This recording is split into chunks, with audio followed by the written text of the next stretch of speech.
Assalamualaikum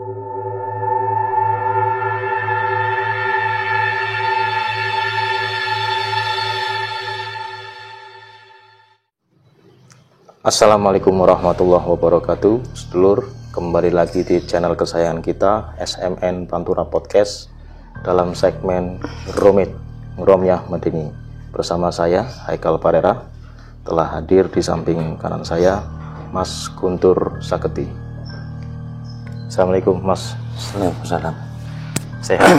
Alhamdulillah sehat. Gimana untuk aktivitas hari ini? Alhamdulillah baik. Ada kesibukan apa hari ini, Mas? Ya biasa Mas, liputan dan sebagainya lah, seperti rutinitas seperti biasa. Ini untuk pemirsa Ngromit, ada kisah mistis atau horor yang mau disampaikan? Ya, Terkait apa itu? para pemirsa Ngromit dimanapun Anda berada, baik yang nyata maupun alam gaib, saat ini saya akan menyampaikan kisah nyata kisah nyata tentang Pancuran 13 di Guci. Jadi waktu itu kami memang teman-teman wartawan diundang di salah satu kegiatan KPU Kabupaten Tegal untuk acara sosialisasi. Kebetulan saat itu memang acaranya nginep di salah satu hotel, ya? Salah satu hotel di Guci ya. Saya tidak mau sebutkan hotelnya, itu memang berada di lereng sungai di Guci. Waktu itu kami bersama teman-teman ke sana, memang kondisinya kalau di bawah di Slawi panas, kemudian sampai ke atas itu udah gerimis, cuman nggak hujan besar. Nggak sampai di sana tiba-tiba teman-teman pada geger karena sungai yang dari Guci, dari Pancuran 13 itu banjir ternyata. Banjir bandang itu ya? Iya. Padahal waktu itu nggak hujan besar, cuman gerimis, kok bisa sampai banjir seperti itu. Kemudian berjalannya waktu, kegiatan dan sebagainya, sampai malam hari kebetulan saya berarti dapat hotelnya di lantai 2. Jadi lantai 2 bisa lihat view depan sama yang sungai itu. Memang banjirnya itu besar sekali. Kalau dilihat nggak umum, karena nggak hujan. Waktu itu malam nggak hujan, cuman gerimis. Kejadiannya kapan itu? Kejadiannya sekitar 2 bulan lalu lah. Baru-baru ini berarti? Baru-baru ini, berarti sebelum puasa apa ya? Sebelum bulan puasa. Bulan puasa itu. Bulan puasa. Nah, waktu itu memang waktu saya sampai di Guci, memang nggak tahu ya.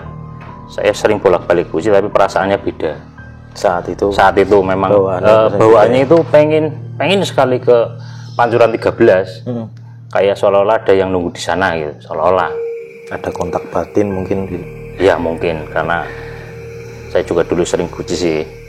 Kemudian kegiatan di situ sampai jam 10-an lah, kegiatan sosialisasi dan sebagainya. Saya berniat untuk naik, cuman karena saya itu sama teman-teman naik mobil, akhirnya teman-teman diajak nggak mau. Ya udahlah, setelah itu saya istirahat, tidur sama sekamar 2 orang tidur. Terus sekitar jam 12, jam setengah 1-an itu saya nggak tahu kenapa bisa buatuknya itu gatal sekali, kayak orang kecekik gitu. Kemudian saya terbangun, ternyata teman saya itu juga bangun, terus saya ngobrol sebentar, loh kok nggak tidur, tadi udah tidur lagi bangun, udah sih kenapa gitu. Nah, dia ngomong bahwa dari tadi itu kayak ada yang ngintip, longak, dibuka nggak ada orang. Ya berapa kali nggak ada orang, akhirnya nggak bisa tidur, dia mainan laptop. Nah setelah itu saya ya udah wis sempat nyari air, karena banjir itu ternyata bawa apa namanya saluran air yang untuk ke hotel itu pada pecah. Jadi nggak ada air yang masuk ke hotel. Lalu saya turun, lihat sekitar, lihat sungai juga masih lumayan banjir.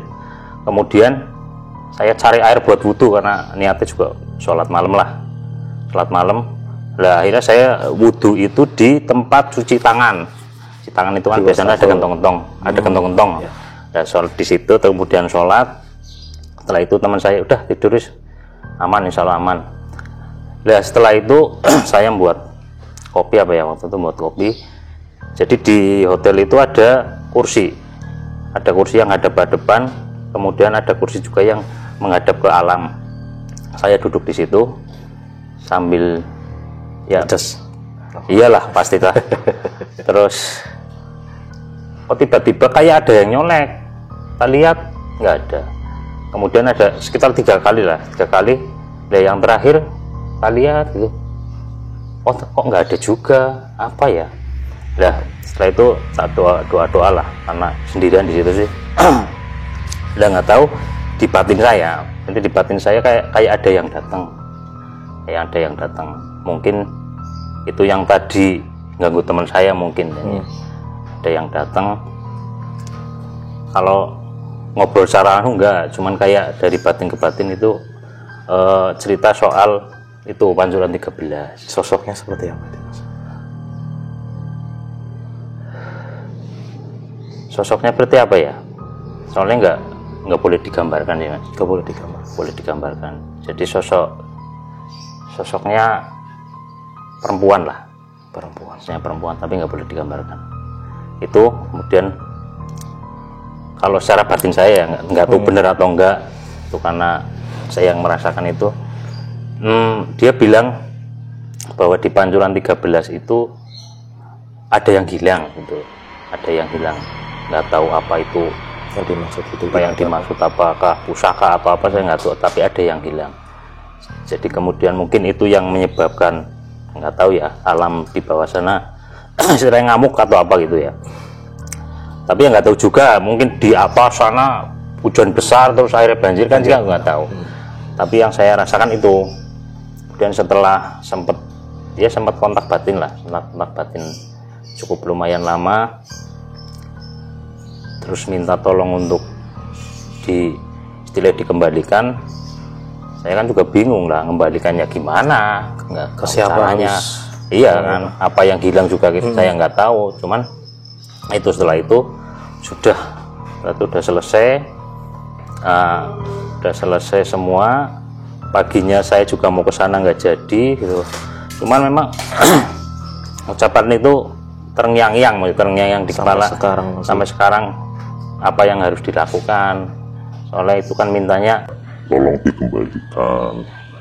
Nah, setelah saya mungkin ngobrol-ngobrol sama orang sekitar situ, kalau setiap malam memang ada orang yang suka nyari-nyari kayak gitulah, nyari-nyari pusaka. Nah, saya juga dikaitkan dengan biasanya setiap mau pemilu ini saya melihat data-data yang sudah ada tahun 2014. Itu kan dulu sempat Gunung Slamet kan bergejolak, itu kan pemilu ya. 2019 itu kan juga bergejolak. Nah kemungkinan aja ya, itu ada kaitannya dengan beberapa istilah paku buminya di situ diambil mungkin untuk kegiatan itu kayak gitu loh. Ini kan juga menjelang pemilu juga kan 2024 gitu loh. Jadi alam kita memang sudah diciptakan sedemikian rupa sehingga untuk balancing. Mungkin pusaka-pusaka itu untuk menyeimbangkan. Jadi ketika ada yang kurang, mungkin alam juga ikut berontak, mungkin kayak gitu loh Mas. Gitu Mas ceritanya. Itu yang sekelumit soal Pancuran 13 ya. Pancuran 13. Tapi memang kita juga harus ambil manfaatnya bahwa alam itu kan memang harus seimbang, gitu loh. Harus tetap terjaga kelestariannya. Itu. Ya memang kalau lihat cerita-cerita di Guci kan memang karena masyarakat sekitar sudah mempercayai bahwa di situ memang ada sesuatu hal yang potensi, kemudian ada hal-hal lain di luar kita hidup di sana. Itu pun saya juga pernah mengalami nih. Waktu itu sedekah bumi di Guci, waktu itu sekitar tahun berapa ya? 2015-an kalau nggak salah, 2014 itu. Nah waktu itu memang diadakan kan rame waktu itu, ada kendi itu yang isinya kembang untuk membandingkan itu. Nah pas mau acara ritual di situ, tiba-tiba meledak, jebor, nggak tahu. Gentongnya itu pecah sendiri. Gentongnya pecah sendiri. Kemudian saya juga ngobrol sama juru kuncinya, kok kenapa bisa kayak gitu? Ternyata kambing yang untuk disembelih kan harusnya kambing gendit Ya, yang nah itu informasinya nyari nggak ada, akhirnya kambing seadanya akhirnya yang dipakai untuk itu gitu. Itu cerita sebenarnya banyak sih kalau Guci, cerita mistis seperti itu kayak gitu.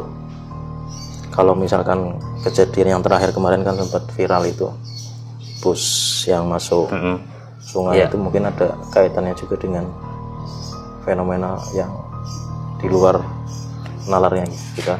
Ya mungkin juga ada, karena sebelumnya kan sebelum Lebaran itu kalau nggak salah ada kejadian juga sama. Kalau nggak salah di gerbang Guci itu bis parkir kemudian gelundung, itu sama kayak yang kejadian itu. Cuman kalau ini kan di depan gerbang itu. Kemudian yang kedua itu yang di parkiran di wahana di lokasi Guci itulah. Itu sebenarnya kan kalau nggak salah itu tempat parkir itu kan bekas longsor dijadikan parkir ke situ. Ya mungkin juga ya, karena sekarang kan kalau alam kayak gitu kan harus diperbaiki, malah dibuat untuk kegiatan kemasyarakatan gitu. Ya mungkin juga ada salah satu penyebab dari itu kayak gitu Mas. Oke, sedulur, itu kisah yang langsung dialami oleh Mas Guntur Saketi, beberapa pengalaman liputan, kemudian mendapat sebuah kontak untuk mungkin kita bisa lebih berhati-hati atau mungkin menjaga alam, keseimbangan alam dengan tidak merusaknya. Mungkin segmen Romet kali ini bersama saya Haikal Valera cukup diakhiri. Sampai jumpa di segmen Romet berikutnya. Wassalamualaikum warahmatullahi wabarakatuh.